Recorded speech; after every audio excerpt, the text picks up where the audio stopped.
pounds, cow rum, cow hounds. So, you join me back down in the bowels of the ship. Because, like I said earlier, it's my turn to do the steering.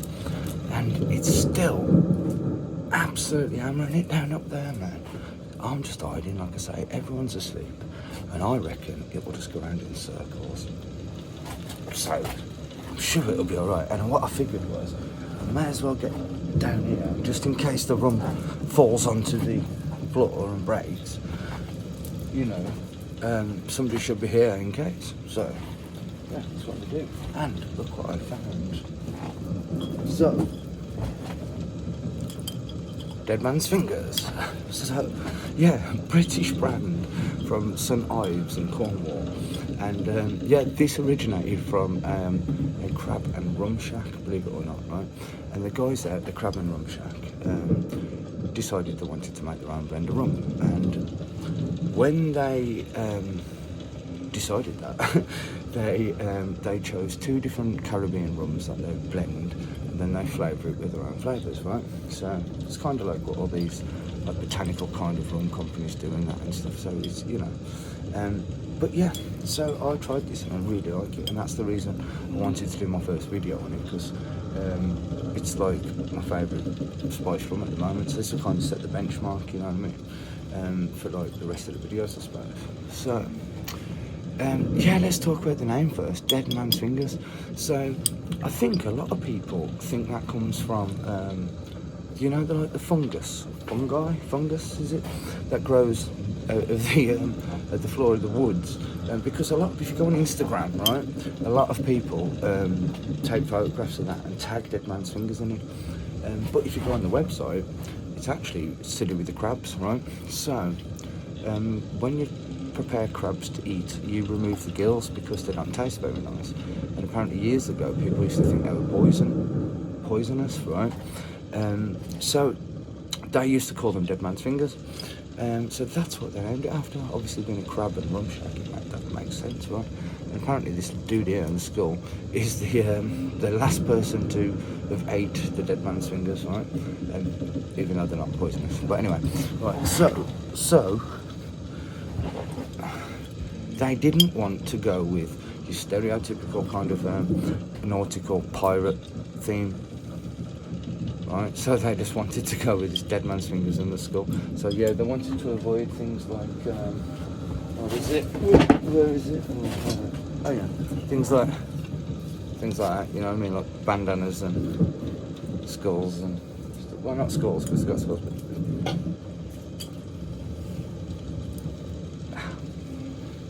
But anyway, so. Yeah, they wanted to avoid all that stereotypical pirate theme things and stuff, right? That's what they said in the branding. So, talking of branding, they really call it that actually. My metal glass that I'm going to be using for all the videos is a Dead Man's Fingers one. Although, like I said, I will have it this way instead for the other videos, but we can have it this way for this one. And they also do other cool things like this stuff. So that's like to put your mixers in. Obviously, you wouldn't fill that wrong, would you?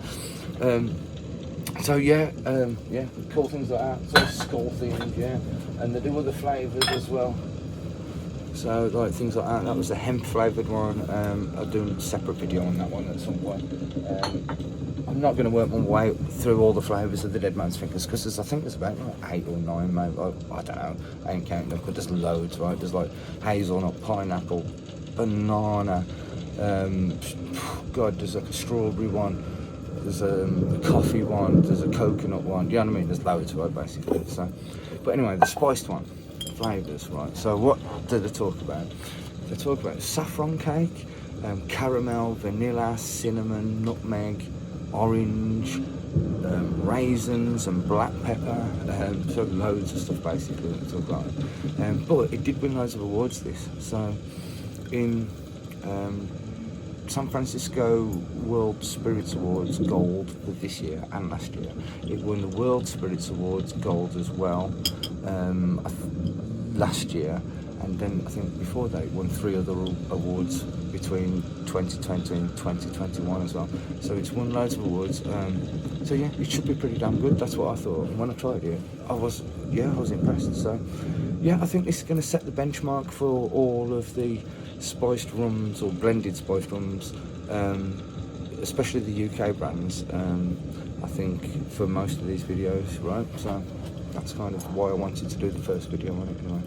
So let's put a bit in the metal glass and see if it does what it says on the bottle. Now,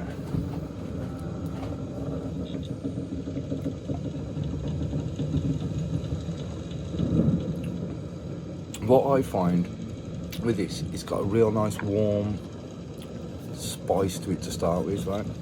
But then it's not like a long finish on the spice, so it's really nice. And then you get kind of that orange and the raisins kind of flavour come through after. And it is really sweet, but in a kind of, you want to drink more of it way, not in kind of like makes you feel a bit sicky way, do you know what I mean? So yeah, it pretty much does what it says on the bottle. It says it's got Cornish soul, which I would say is fair, because, you know, it's got something different going on at least. Oh yeah, actually it says on the bottle as well, it's got, what is it, Pedro Ximenez ice cream in it. I don't know what that is, no idea. I'll have to look that up. So, but yes, maybe that's the sweetness I can taste in it. Maybe it's like a vanilla thing going on as well.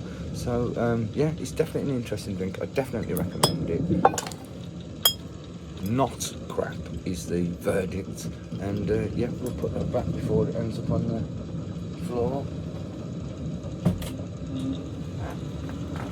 I think someone better get back up on deck soon and start steering this thing.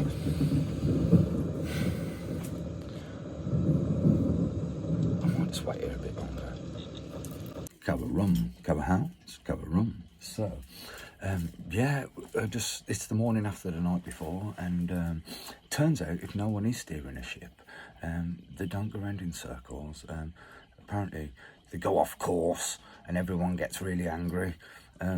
So, yeah, but anyway, got away with it. Only one breakage, Captain Morgan copped it, but it's what it is. But yeah, so just wanted to let you know we're all good, and there'll be more rum videos coming soon once we find out where we are.